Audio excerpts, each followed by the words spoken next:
Yeah, we kind of, I mean, the best way to describe it is we do like white label paid media for other agencies, and in Okay. that is included like conversion rate optimization for landing pages and websites, the paid media strategy, paid media management, and then the creative. Basically, all the things you need to get paid media campaigns to be working successfully. Okay. Cool. And when you're doing the white labeling, do you provide the reporting as well, or do the agencies you're working with do that? A lot of the time they do, like in terms of like a dashboard or something like that, since they're already working with their clients in some capacity, they either have like agency analytics or Looker Studio dashboards or things like that. We do provide Looker Data Studio dashboards for people that don't have any reporting system or just like want an extra set of things. Mostly what we do is like monthly performance notes, kind of like in a Google Doc, going over metrics in there, but more practical, I guess, in the sense of what went wrong, what went right, and like how to improve both of those things. And when you're doing that, have you built out like a system or a, I don't want to say a checklist, but a audit process that you teach your team to follow for the creative reporting?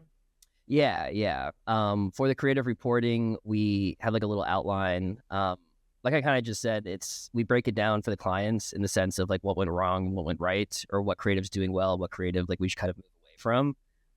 And then after that, we kind of like dive into like proactive themes based on what was working, things that they should be looking at, trends that are happening on social platforms, kind of like at that point in time, and kind of everything in that sense. We do have like more like actual metric data for like hook rate and hold rate and things like that. And that's kind of like the element that I find a lot of like traditional performance marketers don't really take a look at because they're so just not obsessed might be not the right word, but just like have learned to really just look at conversions and direct response stuff like that. They don't really take a look at, who's getting from the hook to the next 5 to 10 seconds of the video. And after the 5 to 10 seconds of the video, who's actually getting to watch 75% plus or things like that. And taking a look at those metrics, you can actually find better creative that might not look great in terms of like a return on ad spend type of thing, but is actually really good at like resonating with your audience, holding their attention, and just making the brand memorable kind of like in their eyes. Yeah, I've said on this podcast before, all metrics matter. Very few can tell you the whole story on their own. I think when it comes to conversion metrics, if it gets a good return on ad spend or has a good CPA, then sure, you can say it's a good creative. But just saying like CTR on its own can be difficult to say this is the best creative to use going forward. But certainly, like you're saying, with hook rate, hold rate, and some of those front end metrics, it can definitely be beneficial to look at those and see how you could multiply that. Because ultimately, just because an ad has a bad ROA doesn't mean it's a negative ad in the account. It's probably driving traffic to somewhere else. It could be driving traffic to Google campaigns that way as well. One thing that we do when we look at performance, not even necessarily from a KPI perspective, although KPIs are involved, is kind of going in like a hierarchy of how we look at the ads in the account. So one way that we'll look at it is by brief. And our goal with creative as an agency is to see how we can improve creative performance brief over brief. There's 10 million metrics out there, so we don't need another one, but we created another one with that, that we're trying to fine tune a little bit. But we'll look at, let's say a brief has 10 creatives and you've tested all 10, they've all had proper spin that way. What percent of those creatives that have been tested outperform the 28-day average CPA? And if that's 10%, then how can we get the next brief to 15? And then how can we get the next brief to 20 or 25? And just seeing how we can improve performance brief over brief that way. I found it's a good way to hold team accountable to moving performance brief by brief Mhm. and providing transparency with the clients. And then it sounds like you do a little bit of this as well, but we'll look at performance grouped together by messaging angle or by design style that we do or Yeah. by static video, UGC, et cetera, that way. Yeah, no, exactly. Kind of like taking the themes apart like that and seeing like which one is trending better, especially with specific clients. Because a lot of people say images are best or videos are best or reels are the best placement or kind of like whatever there, but it's really specific to that kind of to the brand, and Yeah. to your audience. And I mean, just one little example, like I have some clients, one agency who works with just chiropractors and all of their audience is like, 45 to 65 plus. So they have a much different mindset in terms of what medium they really like compared to that I work with a handbag company where their demographic is like 18 to 30-year-olds. And that's like so different in how they behave on social, on like what kind of creative really resonates with them. And then, my older demographic is a lot more clicky, whereas like my younger demographic is a lot more like view based. So like all those things are really important to actually like figure out instead of just like, listening to all the gurus or whatever out there on like what might be best for, someone.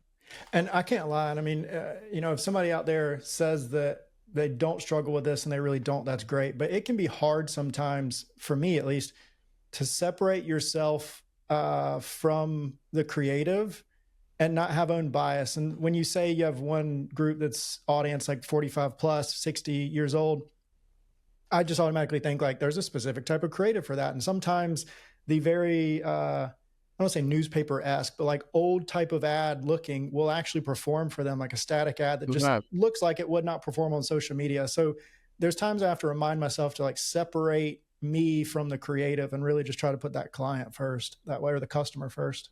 Yeah, absolutely. It's really funny the kind of ads that end up working for that older demographic. I mean, there's this one ad concept that's just, like a stock image with like a headline on top of it. It's not even overlaid, and it does like really well just because, kind of like you said, like that older demographic likes that newspaper style or just like that traditional media style, as opposed to having like a reel with like a UGC person talking or something like that. Yeah, we run ads for patient recruiting for drug trials. Mm-hmm. And one of the drug trials is for Alzheimer's, and so it's an older demographic that way. And we've seen that multiple times there. Well, when you're building out your reports, I know you mentioned hook rate, hold rate. What metrics do you matter, and which ones are you not as concerned about when it comes to creative reporting? So one thing that I always separate is kind of like the goals for that specific creator or specific campaign. Like for example, my direct response campaigns, I have much different metrics I look at than my awareness campaigns or prospecting campaigns, or even like an engagement or video views campaign. So that's like a big thing that I always try to like separate. And metrics that matter for like those more high funnel campaigns are definitely more like the hook rate, the hold rate, even engagement metrics. I kind of take a look at a little bit. And then for the direct response, I'm much more focused on, or like the lower funnel, like retargeting and things like that, much more focused on actually the conversions, the return on ad spend, kind of like those types of things. And the question that I always get a lot is like, how do you really like blend both of those worlds? Because they're like very different metrics, obviously, that you're evaluating each on. And then so I usually push a lot of my clients and teams to like look at overall revenue and like marketing efficiency ratio, kind of just like your total marketing spend divided by the revenue that you're making, or sorry, that's backwards. The revenue divided by the total marketing spend. And then seeing what that number is and kind of like incrementally improving that month over month. And that's what I kind of use to really know if like my higher funnel video view, those type of like just entertaining ads are really working, is if that incremental revenue like increases month over month, because you're not going to get those return on ad spend numbers from there. And then I also think it's fair where you just present hook and hold rates like an owner or something, and you're like, well, what does this really mean? Like, who cares? Like, if they're watching the whole ad, like I really wanted to translate to revenue. So I kind of use that metric to kind of like connect the worlds, if you will. And when you're making reports for clients, I know you said client communication is something that's important to you, which I love, because I think a lot of agencies skip that part when it comes to communicating with clients. So do you modify reports by client? Like, do you modify how you communicate reports by clients? And I'll share a little bit on my end after you do. Yeah. So, we have some clients who are, I won't say like Fortune 500 necessarily, but, like 8 to 10 million plus in revenue, and they have like a real CMO that you're speaking with. And they're obviously very marketing savvy. They know what cost per click and click-through rate means. They know what, how attribution isn't like perfect right now and all those kinds of things. So you can get deeper and a little bit like in the nitty gritty of things with them. And they're kind of going to want that, not just, for their own desire, but because they just like understand those metrics a little bit more. Whereas then we have other owners who are like a local service business who, they barely know anything about marketing. They haven't ever run their own digital ads. And you really got to speak a lot higher level with them, or just more in like kind of like a revenue sense, and saying, well, this ad, worked really well. And if you say like hold rate or hook rate, that's kind of going to go over their head, and more speak into like, 50% of people watch this ad all the way through, or this ad produced the most revenue for us, or something like that. So yeah, it's very different depending on kind of like what their knowledge base is. And so I think it's a big important thing to figure out before you really do reporting. For sure. Yeah. And I think another aspect to that as well that kind of complements it is even how you present it. I mean, sometimes presenting it on calls, good. We try to avoid just sending reports with no context, right? Sometimes sending it with a Loom video beneficial. And then there's some clients that are just very busy that just kind of want like the bullet point list to go along with it in Slack Yeah. that way as well. So we'll modify even like the medium that we present it in just to fit the client's needs that way. Yeah, no, that's a really good point. Like I have some clients who just want a Google Doc or just even an email with just the bullet point notes, like you mentioned. And then other clients who are really expecting a full PowerPoint presentation they can like deliver to their other teams and things like that. So yeah, that's a really good thing to be mindful of. Yeah, and a lot of time can go into report building. We are looking at testing something out with certain clients, and we've asked clients if they'd prefer this or not, but actually sending the reports ahead of the monthly check-in call, because we do monthly calls, Yeah. so they can digest it. We'll send a Loom video with it, and then that way we can just start our monthly calls with questions and really focus on ahead instead of behind performance reporting on that call, so we can make the most of it that way. Have you ever done anything like that with reporting? Yeah, no, we started to do that a lot with our clients, just kind of like you said, then you don't, it's almost not a surprise for the clients when you get on Mm-hmm. on the phone and then you just like present this dashboard and then you're spending, 30 minutes just going over things they could, do on their own in 10 or 15 minutes. And then just on the call, really get into the why and the how we're going to improve things as opposed to what the cost per click or click-through rate was or anything like that. So yeah, that's a really good tactic to just be proactive in that sense. And then we also do the Looker dashboards for all of our clients so they have kind of the real-time data so they at least have some type of insight. And that also kind of gets the, weekly, like how are things going, texts and emails off your plate as well. But they actually have like a real-time dashboard that they can look at. Even if they don't, kind of what we were like talking before, not every client is going to understand all that data in there. But even if they don't understand everything, just knowing that there's something like on and they see the budget spending and, the numbers kind of firing makes them feel better that things are actually happening instead of, everything kind of like being under the hood, so to speak. Yeah, and as you've worked with your team to build reports and to work with clients that way, are there any challenges that you've seen or learning opportunities that you've seen when it comes to reporting, gathering data, communicating results? Yeah, the biggest thing is really all that. I kind of keep saying it a little bit, but the cost per click, click-through rate, that nitty-gritty data, a lot of the clients don't, I think that we as marketers, a lot of the time when revenue's down or that month wasn't the best, we try to look for all these other metrics that did improve to kind of be like, well, things are going well in this like little silo or on Facebook specifically or whatever else it is. And then I've always found when you try to like make things look good when things actually aren't great or when revenue is down, clients kind of get irritated and also kind of like churn their brains off in terms of like what you're really trying to tell them. So the biggest thing is when things aren't doing well or your month did do worse than last month or kind of like whatever the problem may be, to just be like really transparent and authentic about what happened and be honest, like, hey, things didn't go great this month, but this is why they didn't go great and this is how we're going to fix it. I've never met a business owner who's upset when you at least bring the solution to them and are really honest about what problem was there. Because, they know you're not supposed to be perfect. And I think us marketers sometimes feel like we have to be, just like to keep the clients, but they're actually more concerned with you being real with them and then like problem solving. Yeah, that's one of the hurdles when it comes to being a performance agency is I don't want to say you always have a gun to your head, but it's always, you feel like you have to be on top of things always, right? In terms of performance and trending in a good direction, but there's macro involved as well. I mean, there's things, Facebook glitches all the time. There is, the world economy. We have election going on. It's Q4. There's all these different variables that happen that can cause performance as well. So,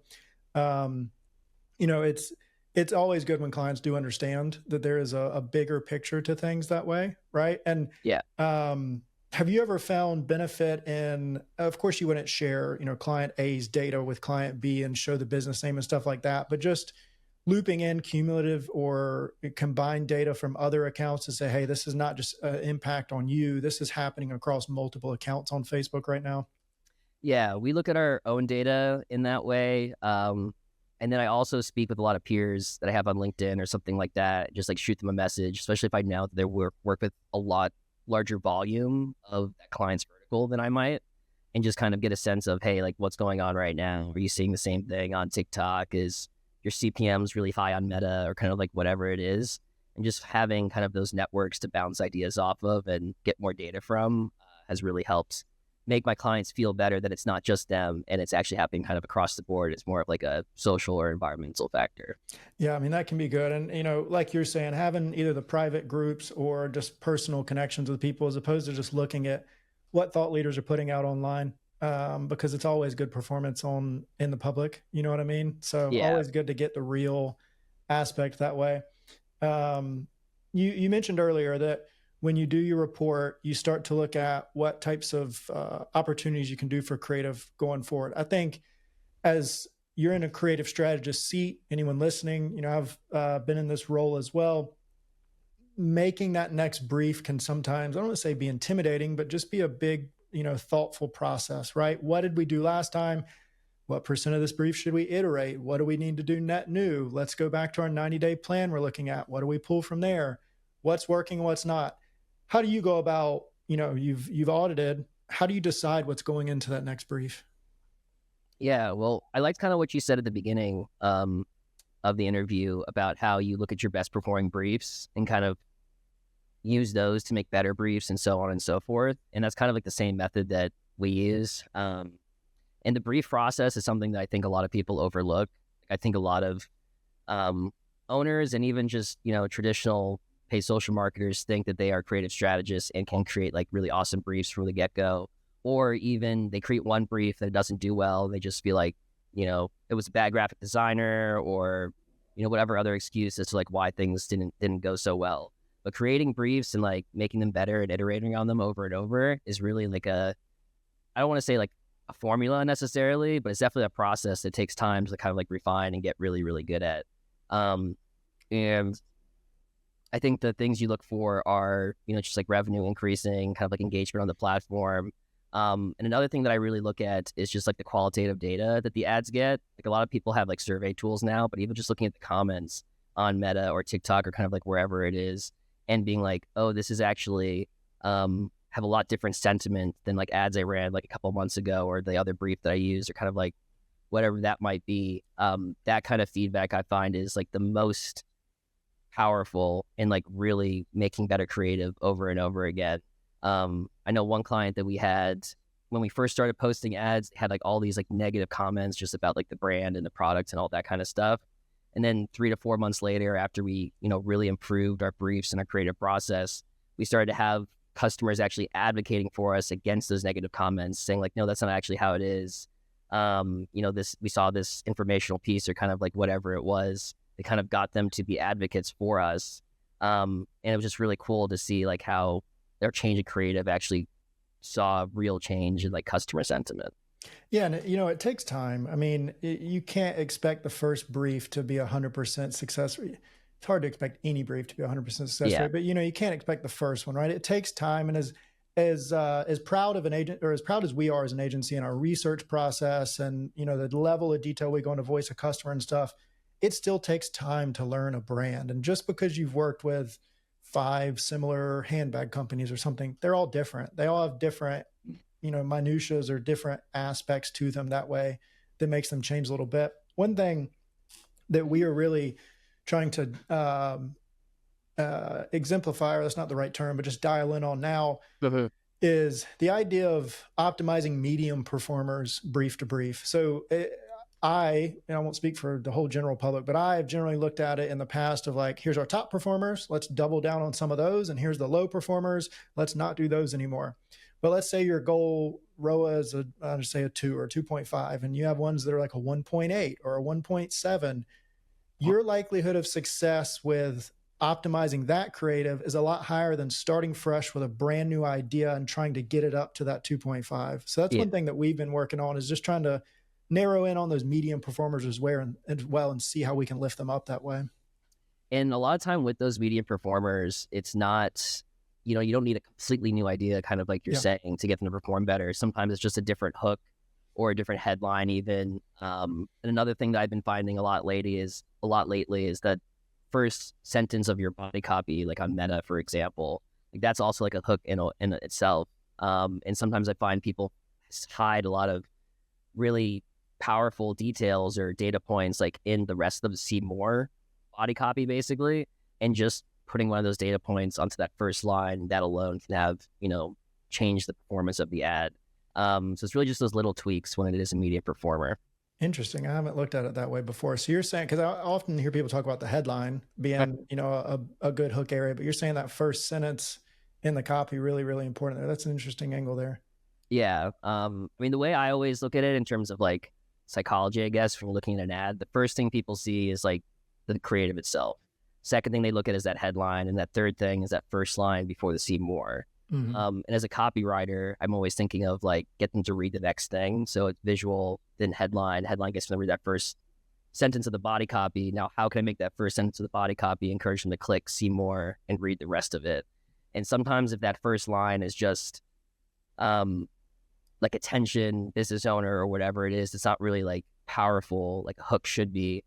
Whereas if you start with a data point or a pain point or the solution that you specifically have, that really can encourage them to click. That click, helps the algorithm fuel that ad and all that other stuff, but more importantly, gets them to read and engage with the rest of the content.